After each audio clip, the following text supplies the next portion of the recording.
Class 12th economic students, ये 100 one word questions आपके concept, MCQ, fill in the blank और match the column सब clear कर देंगे।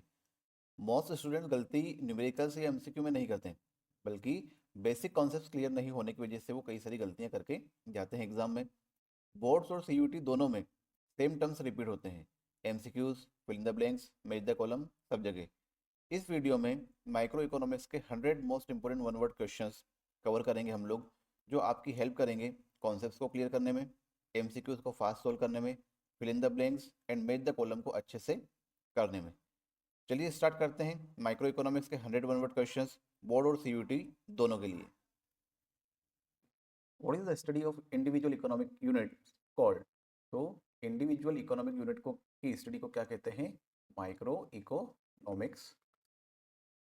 What is the study of whole economy known as? तो पूरी economy की स्टडी को क्या कहते हैं? Macroeconomics. What do we call the situation of limited resources and unlimited wants? Unlimited wants and limited resources की सिचुएशन को क्या कहा जाता है? इसको कहा जाता है scarcity. What is the next best alternative foregone called? तो नेक्स्ट बेस्ट अल्टरनेटिव को जो हम फॉरगो कर देते हैं, छोड़ देते हैं, उसको क्या कहा जाता है? Opportunity cost. What term is used for other things remaining constant? तो इसके लिए वर्ड यूज किया जाता है ceteris paribus. You have to bear with my writing because जल्दी जल्दी करना है ये अपने को complete. What is the basic economic problem of an economy called? तो किसी भी इकोनॉमी की बेसिक इकोनॉमिक प्रॉब्लम क्या होती है? That is choice. What is another name of the production possibility curve? तो PPC का दूसरा नाम क्या है? Transformation curve. What is the shape of PPC? तो PPC का शेप कैसा होता है? Concave. Where does the point of full employment lie on PPC? तो PPC के ऊपर फुल एम्प्लॉयमेंट का जो पॉइंट है वो कहाँ पर होता है? तो वो PPC के ऊपर ही होता है, on PPC. Where does underutilization of resources lie on PPC? So underutilization कहाँ होगा? अंदर की तरफ, तो ये होगा आपका inside PPC. Where does an unattainable point lie on PPC? तो unattainable कहाँ होगा? बाहर की तरफ, तो ये हो जाएगा आपका outside PPC. What type of economics deals with facts and realities? तो फैक्ट एंड रियलिटीज के साथ में कौन डील करता है? Positive economics. What type of economics deals with value judgments? तो नॉर्मेटिव इकोनॉमिक्स वैल्यू जजमेंट के साथ में डील करता है। यहाँ पर वैल्यू जजमेंट की जगह पे अगर ओपिनियंस भी आ जाए तो भी आप नॉर्मेटिव इकोनॉमिक्स ही लिखेंगे। What are resources also called? तो रिसोर्सेज को और क्या कहा जाता है? Inputs. What are man made resources called? man made resources को क्या कहते हैं? कैपिटल कहा जाता है। What is human efforts used in production called? तो ये होता है आपका labour, human efforts. What are natural resources called? So it is land. What goods are used to produce other goods called? तो वो वाली गुड्स जिनका यूज दूसरी गुड्स को प्रोड्यूस करने में किया जाता है उसको क्या कहते हैं? Capital goods. What is the relationship between price and demand? तो प्राइस और डिमांड के बीच में किस तरह का रिलेशनशिप होता है? तो इनवर्स रिलेशनशिप होता है। Which law explains inverse relationship between price and demand? Price and demand के बीच में इनवर्स रिलेशनशिप कौन सा लॉ एक्सप्लेन करता है? तो it is law of demand. What is the extra satisfaction from consuming one more unit called? तो एक extra unit को कंज्यूम करने से, एडिशनल यूनिट को कंज्यूम करने से जो एक्स्ट्रा सेटिस्फेक्शन मिलता है उसको क्या कहते हैं?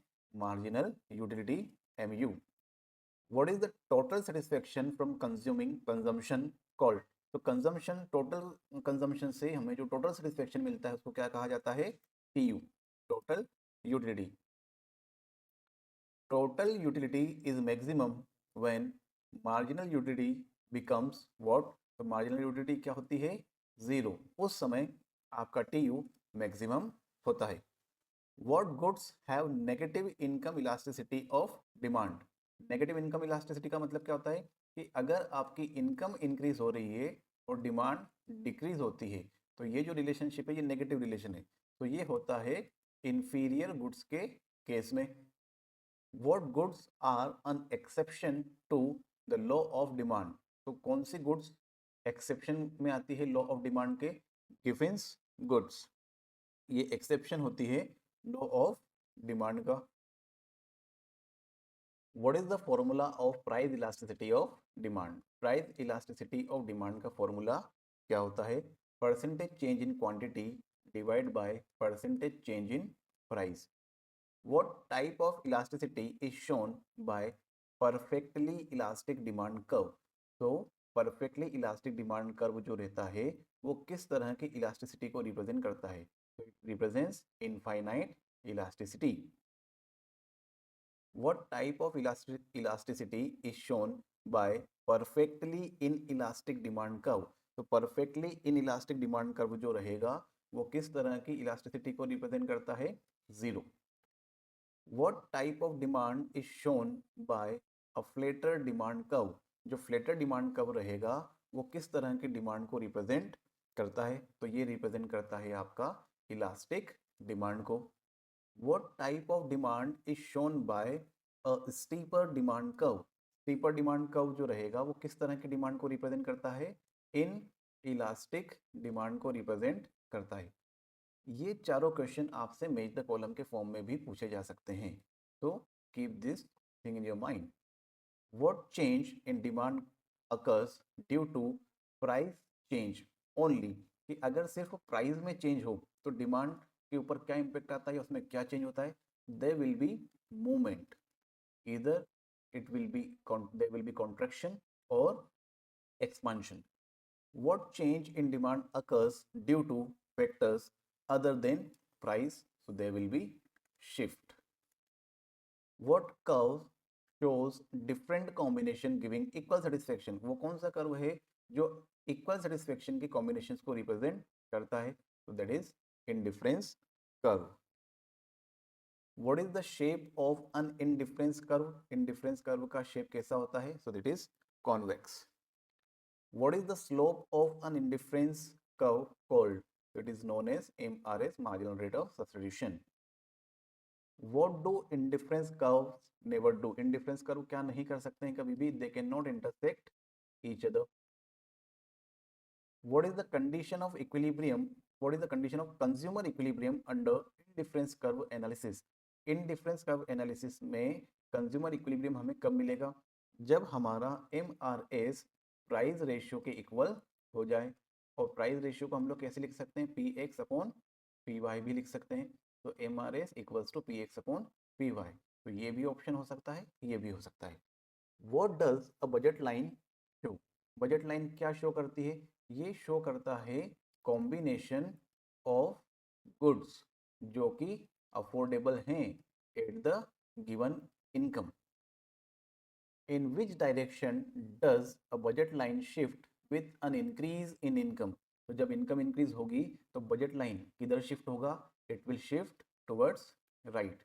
तो यहाँ पर आप एक बहुत जरूरी चीज स्टार के साथ में याद रखें कि जब भी कोई भी फैक्टर इंक्रीज होगा तो जो कर्व रहेगा उसका वो राइट में शिफ्ट होगा, और अगर कोई फैक्टर डिक्रीज हो रहा है तो उसका कर्व है वो लेफ्ट में शिफ्ट होगा।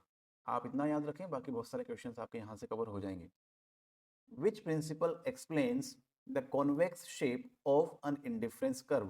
एक इंडिफरेंस कर्व के कॉन्वेक्स शेप को कौन सा प्रिंसिपल एक्सप्लेन करता है? तो डिमिनिशिंग एमआरएस इसको रिप्रेजेंट करता है।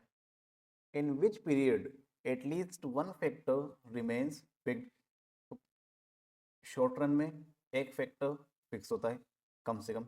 In which period are all factors variable? तो सारे फैक्टर्स वेरिएबल कहाँ पर हो जाएंगे? लॉन्ग रन में। What is output per unit of variable factors called? तो output per unit variable factors को हम लोग क्या कहते हैं? Average product. What is the addition to total output called? तो टोटल आउटपुट में अगर कोई एडिशन होता है आउटपुट का तो उसको क्या कहा जाएगा? MP, marginal product. When marginal product becomes zero, जब मार्जिनल प्रोडक्ट जीरो हो जाता है total product is at what level, उस समय टोटल प्रोडक्ट कौन से लेवल पे रहेगा, मैक्सिमम लेवल पे रहेगा।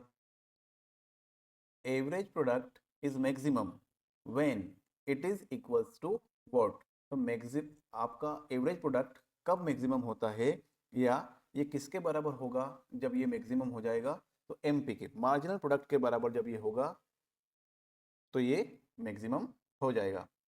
What law explain short run production, तो शॉर्ट रन प्रोडक्शन को कौन एक्सप्लेन करता है, law of variable proportion.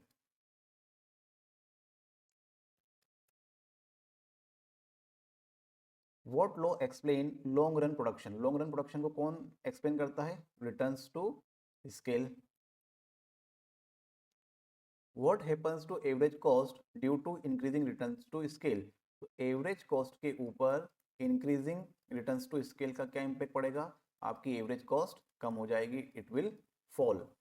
What happens to average cost due to decreasing returns to scale, तो एवरेज कॉस्ट के ऊपर डिक्रीजिंग रिटर्न टू स्केल का क्या इंपैक्ट पड़ेगा, so your average cost will increase और rise. Which cost does not change with output, तो वो वाली कौन सी कॉस्ट है जो आउटपुट के साथ में चेंज नहीं होती है, that is fixed cost. Which cost change with output, तो आउटपुट के साथ में कौन सी कॉस्ट चेंज होती है, variable cost.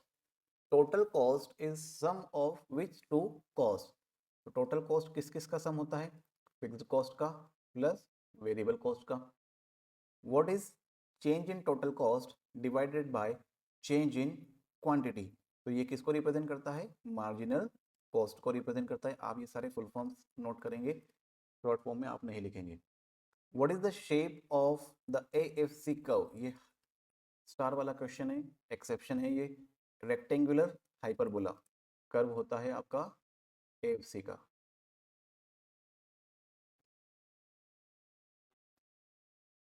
Average cost is sum of which two cost, तो एवरेज कॉस्ट जो है वो कौन कौन सी दो कॉस्ट का सम होती है, तो ये होता है average fixed cost plus average variable cost का sum. Marginal cost curve, marginal cost cuts average cost at its which point, कौन से पॉइंट पे कट करता है, मिनिमम पॉइंट पे ये उसको कट करेगा। Which cost curve is parallel to X axis, तो टोटल फिक्स्ड कॉस्ट का कर्व एक्स एक्सिस के पैरेलल होता है। The law of variable proportion applies to which period, तो ये शॉर्ट रन सेम क्वेश्चन हम पीछे देख के आए थे, तो ये अलग तरीके से यहाँ पे पूछ लिया है। Returns to scale apply to which period, तो ये हो गया आपका long run. What are firms called under perfect competition with respect to price, तो प्राइस के रेस्पेक्ट्स में फर्म को अंडर परफेक्ट कंपटीशन क्या कहा जाता है, they are price taker. What is the nature of product under perfect competition, perfect competition में जो प्रोडक्ट रहते हैं उसका नेचर कैसा होता है, they are homogeneous in nature.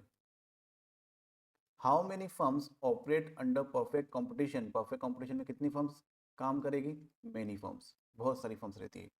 What is the shape of the AR curve under perfect competition, AR curve जो है उसका शेप क्या रहता है परफेक्ट कंपटीशन में, so it is horizontal.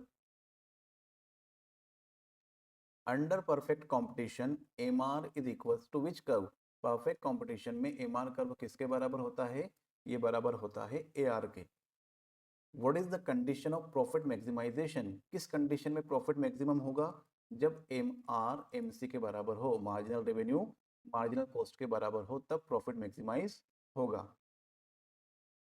When price equals average cost, तो जब प्राइस बराबर हो जाता है एवरेज कॉस्ट के, व्हाट प्रॉफिट इज अर्न, उस समय पे कैसा प्रॉफिट अर्न करेगी कोई भी ऑर्गेनाइजेशन, तो ऑर्गेनाइजेशन अर्न करेगी normal profit NP। When price is greater than average cost, price ज़्यादा है एवरेज कॉस्ट कम है, इन सच केस फर्म क्या करेगी, super normal profit firm earn करती है। When price is less than average cost, price कम है एवरेज कॉस्ट ज़्यादा है, in such case what does the firm incur, ऐसे केस में फर्म को क्या होगा, फर्म लॉस इनकर करेगी। व्हेन प्राइस इक्वल्स एवीसी, जब प्राइस एवरेज वेरिएबल कॉस्ट के बराबर हो जाए, it is known as which point, इसको कौन से पॉइंट के नाम से जाना जाता है, तो इसको कहा जाता है shutdown point. When total revenue equals total cost, आपका टीआर बराबर हो गया है टीसी के, इट इज कॉल्ड व्हाट, इसको क्या कहेंगे, इस पॉइंट पे होता है आपका BEP, break even point. What is the supply curve of a firm in the short run, तो शॉर्ट रन में किसी भी फर्म का जो सप्लाई कर्व रहता है वो क्या रहता है, it is marginal cost above average variable cost. What type of profit do firm earn in the long run under perfect competition? तो परफेक्ट कंपटीशन के केस में लॉन्ग रन में जो फर्म है वो किस तरह का प्रॉफिट अर्न करती है, तो लॉन्ग रन में सभी नॉर्मल प्रॉफिट अर्न करेंगे। What is the nature of entry and exit of firm under perfect competition? So perfect competition में एंट्री और एग्जिट कैसी रहती है, फ्री एंट्री एग्जिट होती है। What is the elasticity of demand curve of a firm under perfect competition? तो perfect competition में elasticity कैसी रहती है डिमांड कर्व की, infinite. What is a group of firm producing homogeneous goods called, तो ऐसा ग्रुप ऑफ फर्म जो homogeneous एक जैसे प्रोडक्ट प्रोड्यूस करता है उसको क्या कहा जाएगा, उसको कहते हैं industry. Which market structure has maximum competition, कौन से मार्केट स्ट्रक्चर में सबसे ज़्यादा कंपटीशन होता है, तो परफेक्ट कंपटीशन का जो मार्केट स्ट्रक्चर है वहाँ पर सबसे ज़्यादा कंपटीशन होता है। Perfect competition leads to what kind of resource allocation, तो परफेक्ट कंपटीशन की वजह से रिसोर्सेज का अलोकेशन किस तरह का होता है, तो इफिशिएंट अलोकेशन होता है परफेक्ट कंपटीशन के केस में। By which forces is price determined in market, तो मार्केट में प्राइस किन फोर्सेस की वजह से डिटरमाइन होता है, तो डिमांड एंड सप्लाई के जो फोर्सेस रहते हैं उसकी वजह से प्राइस डिटरमाइन होता है। What is the long run equilibrium condition under perfect competition, perfect competition में लॉन्ग रन की इक्विलिब्रियम कंडीशन क्या होती है, your price is equals to marginal cost which is equals to your average cost. What is the price at which demand equals supply called, तो उस price को क्या कहेंगे जिस पे डिमांड और सप्लाई दोनों एक दूसरे के बराबर हो जाते हैं, इसको कहा जाता है equilibrium price. What is the situation called when demand exceeds supply, जब डिमांड ज़्यादा हो जाती है सप्लाई से तो ऐसी कंडीशन को क्या कहा जाएगा, ऐसी कंडीशन को कहते हैं excess demand. What is the situation called when supply exceeds demand, जब सप्लाई ज़्यादा हो जाती है डिमांड से तो उसको क्या कहेंगे, उसको कहेंगे excess supply. What happens to price under excess demand, तो एक्सेस डिमांड के केस में प्राइस के ऊपर क्या इम्पेक्ट आता है, तो प्राइस यहाँ पर इंक्रीज होगा, price will rise. What happens to price under excess supply, excess supply के केस में प्राइस रिड्यूस होगा, प्राइस विल फॉल। इन दोनों क्वेश्चंस में मोस्ट ऑफ द स्टूडेंट्स गलती करके जाते हैं बिकॉज वो यहाँ पर लॉ ऑफ डिमांड का यूज़ करेंगे और यहाँ पे वो लॉ ऑफ सप्लाई यूज़ करेंगे और इन दोनों केसेस में गलती होने के चांसेस सबसे ज़्यादा होते हैं। तो ये क्वेश्चन नंबर 84 एंड 85 आप ध्यान से देखेंगे। What is the maximum price fixed by government called, तो वो वाला प्राइस जो गवर्नमेंट फिक्स करती है मैक्सिमम प्राइस उसको क्या कहा जाता है, price ceiling. What is the minimum price fixed by the government called, तो गवर्नमेंट जो प्राइस फिक्स करती है मिनिमम उसको क्या कहा जाता है, प्राइस फ्लोर उसको कहा जाता है। MSP is an example of which price control, तो एमएसपी किसका एग्जांपल है, एक ये एग्जांपल है प्राइस फ्लोर का। Rationing is associated with which price control, तो रैशनिंग किसके साथ में एसोसिएटेड होती है, प्राइस सीलिंग के साथ में रैशनिंग एसोसिएटेड होती है। मार्केट इक्विलिब्रियम इंश्योर्स व्हाट, तो मार्केट इक्विलिब्रियम की वजह से क्या इंश्योर होता है, तो ये इंश्योर करता है प्राइस की स्टेबिलिटी को। Which elasticity is shown at the mid point of straight line demand curve, तो डिमांड जो स्ट्रेट लाइन डिमांड कर्व रहता है उसके सेंटर पॉइंट पे जो इलास्टिसिटी रहेगी उस वो किसको रिप्रेजेंट करता है? तो इट रिप्रेजेंट्स यूनिटरी इलास्टिसिटी या फिर यूनिट इलास्टिसिटी को ये रिप्रेजेंट करता है। What happens to demand when the price of substitute goods rise? अगर सब्स्टिट्यूट गुड का प्राइस राइज होगा तो डिमांड के ऊपर क्या इंपैक्ट आएगा? तो demand will increase. What happens to demand when the price of complementary goods rises? अगर कॉम्प्लीमेंट्री गुड्स के प्राइस राइज होंगे तो डिमांड के ऊपर क्या इंपैक्ट आएगा? जैसे कार और पेट्रोल, तो यहाँ पर डिमांड क्या हो जाएगी? आपकी कम हो जाएगी, डिक्रीज हो जाएगी। What happens to demand for normal goods when income increases? Normal goods के केस में इनकम और डिमांड का जो रिलेशनशिप होता है वो पॉजिटिव होता है। इनकम बढ़ने के साथ में ऐसी गुड्स की जो डिमांड है वो डिमांड भी इंक्रीज होती है, तो demand will increase. What is the income effect for inferior goods? Inferior goods के केस में इनकम इफेक्ट क्या होता है? तो यहाँ पर इनकम इफेक्ट आपका रहेगा नेगेटिव। मीन्स यहाँ पर जब इनकम इंक्रीज होगी तो इंफीरियर गुड्स की जो डिमांड है वो कम हो जाएगी। When marginal utility becomes negative, what happens to total utility? जब आपका एमयू नेगेटिव हो जाएगा उस केस में टीयू के ऊपर क्या इम्पैक्ट आता है? तो देन टीयू स्टार्ट्स डिक्रीजिंग और डिमिनिशिंग, वो डिक्रीज होना शुरू हो जाती है। Do indifference curve touches the x axis? तो क्या इंडिफरेंस कर्व एक्स एक्सिस को या किसी भी एक्सिस को टच करेंगे? तो आंसर इज नो, वो नहीं करेंगे। PPC shows what level of output combination?